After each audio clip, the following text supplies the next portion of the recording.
Dans la précédente vidéo, je vous avais parlé du Soleil. Aujourd'hui, nous allons continuer notre exploration du système solaire en s'attaquant aux premières planètes, les planètes telluriques. Mais avant ça, je tenais déjà à vous remercier de me suivre, et il y a une chance que vous ne soyez pas encore abonné à cette chaîne. Si c'est le cas, n'hésitez pas à vous abonner pour en apprendre plus sur l'astronomie et sur l'astrophysique. Reprenons donc. Les planètes telluriques, ou planètes rocheuses, sont des planètes dont la surface est solide. Elles sont au nombre de 4, Mercure, Vénus, la Terre et Mars.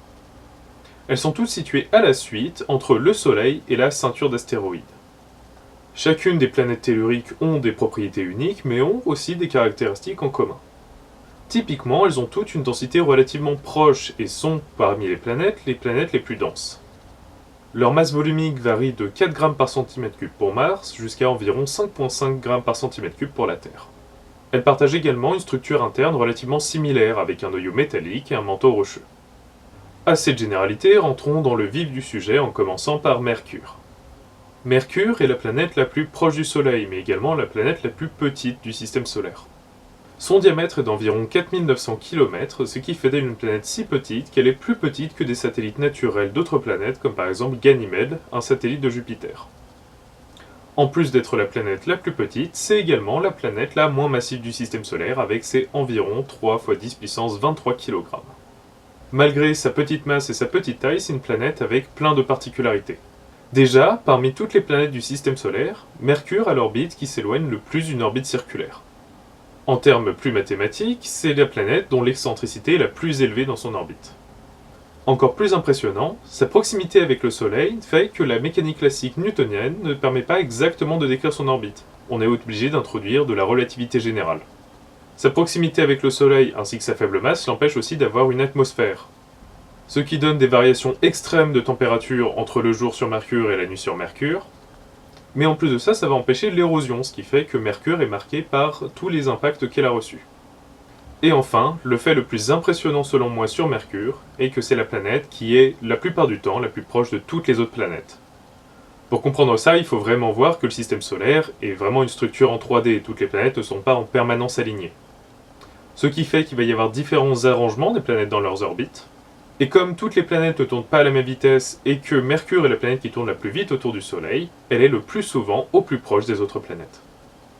Passons maintenant à la planète suivante par ordre d'orbite, Vénus. Pour beaucoup d'amateurs du ciel, vous connaissez Vénus sous un autre nom, l'étoile du Berger. Alors oui, bien que ça s'appelle l'étoile du Berger, Vénus est bel et bien une planète. Vénus est une planète qui est en fait très similaire à la Terre, déjà par sa taille, environ 12 000 km de diamètre, mais aussi sa masse, environ 5 × 10 puissance 24 kg. Contrairement à Mercure, Vénus a une atmosphère, et cette atmosphère est très dense, très réflective et saturée en gaz à effet de serre.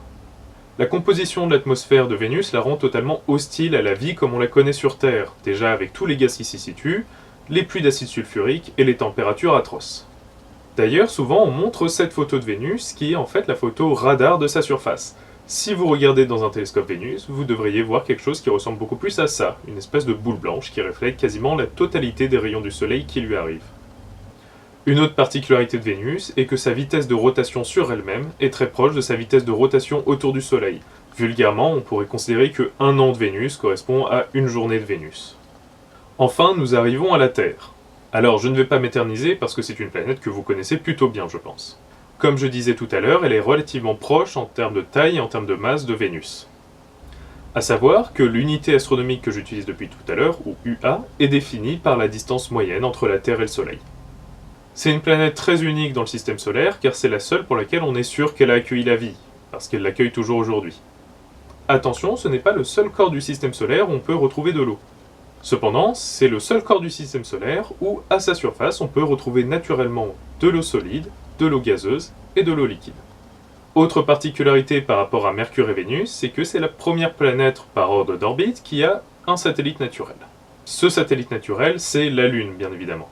On n'est pas encore fixé sur l'origine exacte de la Lune, mais la proximité des minéraux qu'on retrouve sur la surface de la Lune ainsi que sur la surface de la Terre nous laisse penser qu'elle est issue de la collision de deux protoplanètes, une prototerre et une protoplanète quelconque.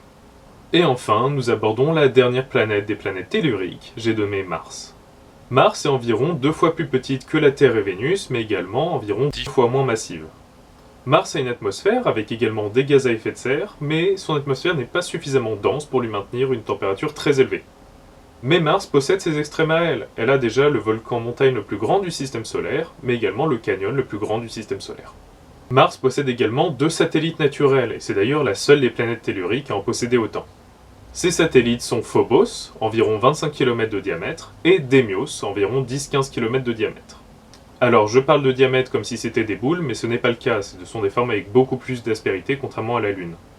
D'ailleurs, je vous parle de Mars, mais c'est une planète que vous connaissez sûrement bien grâce à toutes les missions spatiales qui sont en cours actuellement. Alors il y a énormément de rovers et d'atterrisseurs, certains sont toujours en activité d'ailleurs, comme le rover Perseverance.